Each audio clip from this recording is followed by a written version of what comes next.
Hello दोस्तों, कैसे हो आप सब। I hope you all are very well.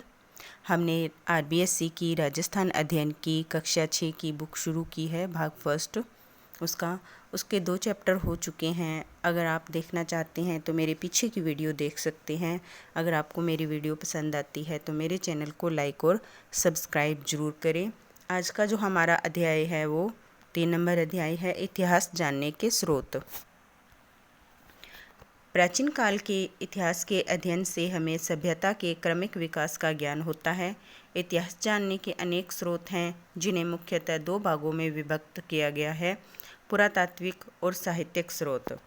पुरातात्विक स्रोत प्राचीन काल के वे अवशेष जिनसे हमें स्थान एवं घटनाओं के संदर्भ को समझने में सहयोग मिलता है, उनको पुरातात्विक स्रोत कहते हैं। ऐसे स्रोत हमें अभिलेख, मुद्रा, स्मारक, कलाकृतियाँ एवं उत्खनन से प्राप्त सामग्री शामिल है। इनसे तत्कालीन जनजीवन को समझा जा सकता है। पुरातात्विक स्रोत संक्षेप में इस प्रकार हैं। अभिलेख, ये हमें शिलालेखों, पत्थर की पट्टिकाओं, पाषाण शिलाओं, पत्थर के जो बड़े बड़े पत्थर खंडों पर स्तंभों, भवनों, गुफाओं की दीवारों, मूर्ति, प्रतिमाओं, स्तूपों, मठों, तालाबों, खेतों में खड़ी शिलाओं, ताम्रपत्रों पर उत्कीर्ण किए हुए मिलते हैं। अभिलेखों की उपयोगिता, ये विविध भाषाओं में गद्य एवं पद्य दोनों ही शैलियों में मिलते हैं। इन अभिलेखों में शामिल उनके आश्रित लोगों, रानियों, राजकुमारों, सामंतों आदि के नाम, घटना की तिथियां, शासन कार्यों और आज्ञाओं का उल्लेख मिलता है। साथ ही इनसे तत्कालीन सामाजिक, राजनीतिक, धार्मिक, सांस्कृतिक जीवन आदि की जानकारी मिलती है। प्रशंसा में लिखे गए अभिलेख को प्रशस्ति कहा गया है। प्रमुख अभिलेख, नगरी अभिलेख, कंसवा अभिलेख, घटियाला अभिलेख, किराड़ू अभिलेख, नादसा और बरनाला, यूप स्तंभ लेख, सामोली शिलालेख आदि से राजस्थान की धार्मिक व्यवस्था, यज्ञों के प्रकार, भूमि तथा द्रव्यदान, राजनीतिक सीमा आदि की जानकारी प्राप्त होती है। उदाहरण स्वरूप घटियाला अभिलेख प्रतिहारों और बिजोलिया शिलालेख चौहानों का इतिहास जानने के महत्वपूर्ण साधन है। चिरवा का शिलालेख रावल समर सिंह के युग की जानकारी देता है।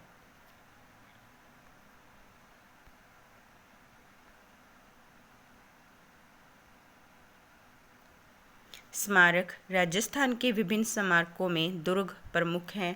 इनमें चित्तौड़गढ़, जालोर, गागरोन, रणथंभौर, आमेर, मेहरानगढ़, तारागढ़, कुंभलगढ़ आदि दुर्ग महत्वपूर्ण हैं। इनके अलावा भवन, राजप्रसाद, महल, सार्वजनिक भवन, स्नानागार, जन संधारण के घर, विहार, मठ, चैत्य, स्तूप, मंदिर, समाधि, बावड़ी, कूप आदि भी स्मारक हैं। ये हमें तत्कालीन स्थापत्य कला, धार्मिक विश्वास, उपासना पद्धति, मनुष्य की चेतना और समृद्धि का ज्ञान भी करवाते हैं। मुद्राएं, मुद्राएं अथवा सिक्कों, छापों या प्रतीकों से किसी भी काल विशेष की राजनीतिक, धार्मिक, आर्थिक स्थिति का पता लगता है। मुद्राओं पर अंकित चिन्ह, भाषा, लिपि, सन, संवत, नाम सहित धातु की शुद्धता, नापतोल आदि से हमें उस समय की समृद्धि आदि का ज्ञान होता है। सिक्के राज्य व शासक की शक्ति के सूचक भी हैं। आहड़, रेंड, बेराट, रंगमहल, सांभर,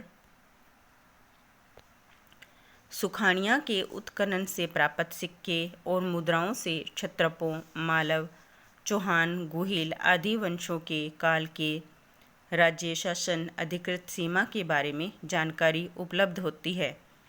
बर्तन और कलाकृतियाँ, उत्खनन से हमें तत्कालीन बर्तन आदि कलाकृतियाँ प्राप्त हुई है। कलाकारी में बर्तनों पर चित्रण, खंभों पर खुदाई, किवाड़ों व गवाक्ष यानी कि कोखंडों की कारीगरी आदि भी देखने में आती है।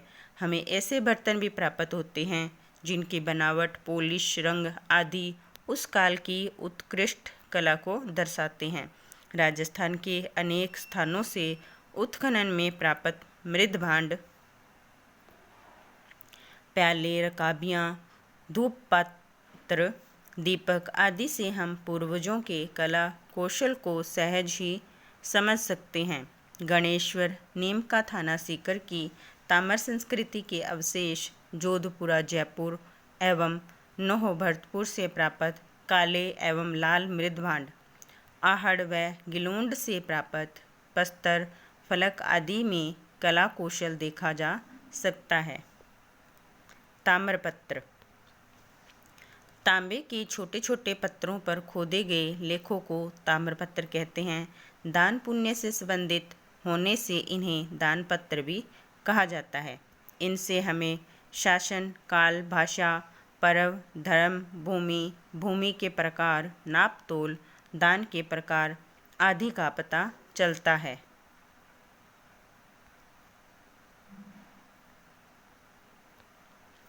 साहित्यिक स्रोत, इतिहास जानने में साहित्यिक की भूमिका बहुत महत्वपूर्ण है। संस्कृति, हिंदी, राजस्थानी, उर्दू, फारसी में लिखा साहित्य प्रचुरता के साथ मिलता है। राजस्थान के प्राचीन इतिहास को जानने में वेद, पुराण, रामायण, महाभारत, बौद्ध एवं जैन ग्रंथों से सहायता मिलती है। 12वीं शताब्दी के उत्तरार्ध में ज्ञानकृत पृथ्वीराज विजय महाकाव्य से चौहानों की उपलब्धियों का वर्णन मिलता है। नयन चंद्र सूरीकृत हमीर महाकाव्य से चौहानों के इतिहास के साथ साथ अलाउद्दीन खिलजी की रणथंभौर विजय और उस समय की सामाजिक धार्मिक स्थिति की जानकारी मिलती है।